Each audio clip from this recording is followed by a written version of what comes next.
So we got two PSA order boxes ready to open. I'm excited about this one. This is a single card in here. I sent this one in on December 30th of 2001. It was entered into the system January 6th, and I received it on February 5th. So this was a regular order, $100 card to get this graded. It took about a month from when it was entered, which, you know, about a month and a week. So we're looking at about 5 to 6 weeks to get this back. Now this one is a ultra modern. This was back when submissions were $15 a card. This is a 24 card order.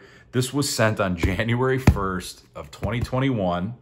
It was entered into the system on March 10th of 2021, and I just received it on February 5th, 2022. So we're talking about from the day this left my house on January 1st, this has been 13 months at PSA. So yeah, I'm excited to crack these open and show you what's in there. I'm gonna start with this one though, because this is a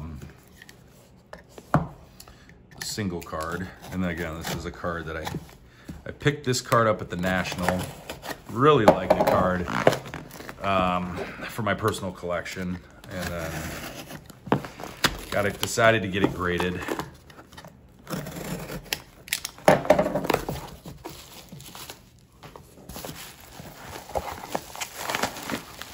Not happy with the grade, unfortunately, but that happens.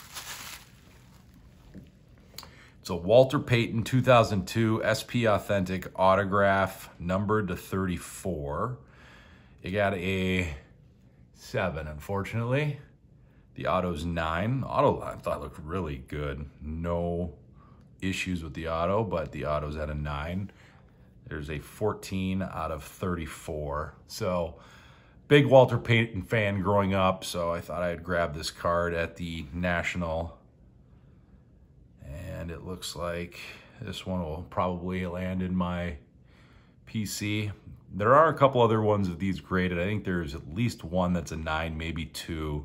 I've seen a couple of these raw on eBay for about $1,000.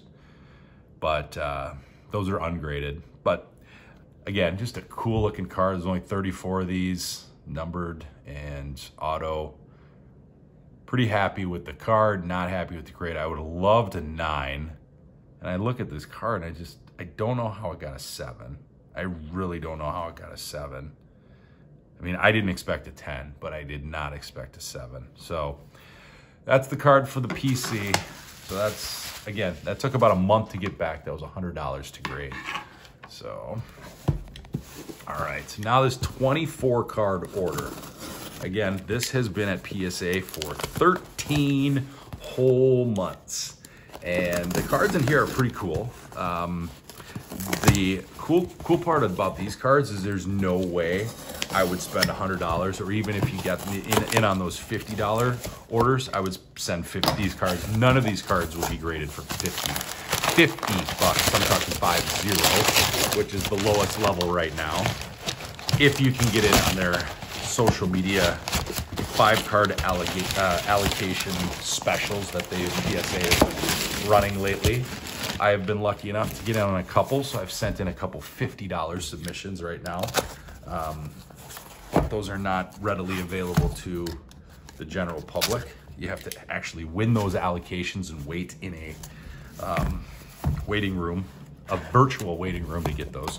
So here are the two boxes. Again, this is a 24 card order sent in on January 1st of 2021. Here we are, February of 2022, and I just got these back. Again, keep in mind, $15 per card to get graded. Ultra modern. I really like some of these cards, and there's some cards in here, so I would love to tell you that I'm psychic, but I did have some foresight that some of these guys here would be that I was investing in for the future. And one of the guys is right here on top, Joe Burrow. So remember, this was January 1st of last year. He had just destroyed his knee in a game. So his cards were basically, these cards right now were like $1. on eBay. I purchased a bunch of them. I picked out the ones that I thought were 10s. And I said, I know Joe Burrow is going to bounce back. I didn't think he'd be a Super Bowl contending quarterback in his second year, but look at that. Here we are. So this card probably has never been more valuable. $1 card, $13 or $15 to get graded, $16 investment on that card. And I am very pleased, obviously, with the outcome and the potential return on investment if I were to sell it. So again, it's a simple card. It's a card that's out there. Not many people, I'm sure, are getting this graded these days, but for $15, I absolutely did, and I got a Gem Mint 10, and I really like the look of that card. It's just a cool looking card of Joe Burrow, and again, now that he's in the Super Bowl, he is in high demand. This one I took a little bit of an L on, if you will, but still got a 10.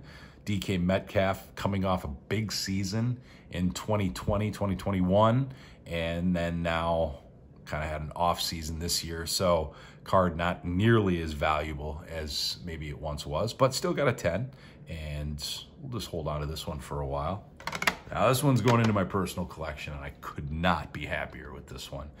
A Magic Johnson autographed, and this came back a PSA 10. Just an absolutely gorgeous card.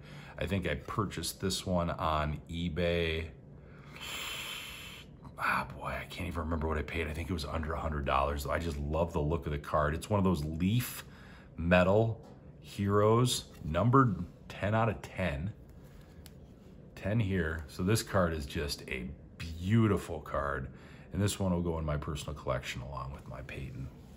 And now here's the true gem of this order. So this is actually my son's card. Last Christmas, no, I'm sorry, 2 Christmases ago, this would have been Christmas, December of 2020. I gave him a bunch of cards, boxes of cards to open, and this was the prize card that he got, a Joe Burrow rated rookie, optic preview, red and green, and it came back at 10 for him.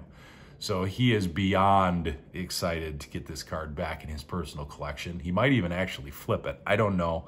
We'll talk about it after I film this, if he wants to get rid of it or if he wants to hold on to it. But Joe Burrow's value has never been higher. And I know a lot of people are flipping this card and all of his cards really, but this was the card that, you know, we really wanted to hit on, and we did. That's a 10 right there. Another guy I whiffed on, but maybe he'll be something in the future, is that James Wiseman rookie card. This one's that draft pick Panini. Came back at 10, so it's a nice one to hold until he becomes maybe a little bit more prominent in the NBA. Another guy I bet on being a future superstar is the Justin Herbert. And I went on eBay and I bought 5 of these Justin Herbert cards for $35. So we look at that, you start saying, okay, that's probably pretty reasonable. So I sent them in for $15. Again, there's no way you're sending this card in for $50 or $100. No way. So I sent it in for 15, got 1 10, 2 10s, 3 10s, 4 10s, and then a 9. So 4 out of 5 are 10s. Not bad for a $5 investment per card.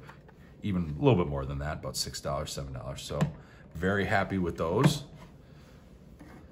Now I went into some other cards here and just looked for cards that I thought maybe were good investment cards of some young up-and-coming baseball players. Bo Bichette, PSA 9, Topps Chrome. Gavin Lux, PSA 10. That's that Chrome card. A Luis Robert Chrome card, PSA 9. A Kyle Lewis. I just love the look of that card. I'm surprised that didn't get a 10. It's perfectly, a little bit off-center, I guess, but really close. But that's a 9. But again, these are cards I just like. And players I think could have a long-standing impact. This card I don't know if this JJ Belladay, I don't know if he's going to be a player in the, major leagues for a long time. I know he's a top prospect, but this card was just perfect. The auto's really solid. I knew it had a really strong possibility at a 10, and it did. So if this guy becomes a prospect that, does something, then this card's going to go through the roof. But right now, it's definitely a sit and hold type of card. Now I'm getting into the cards that I just loved to look at. I loved this Bo Jackson card. Not sure why I got an 8. My goodness, but it did. But, you know, that 1984 look, just love the look of that. So this will go in my personal collection. Just like the look of that. Here's another one from the 84 Topps Chrome collection. It's the Ken Griffey Jr. That one got a 10. Again, that'll go into my personal collection. Bo Jackson from the 83 version. Love that card. Got another one here, another 9. So I got 2 9s on those. Another chance at a guy who might be something that I think could have a potential and plays in a really strong market is Dylan Carlson.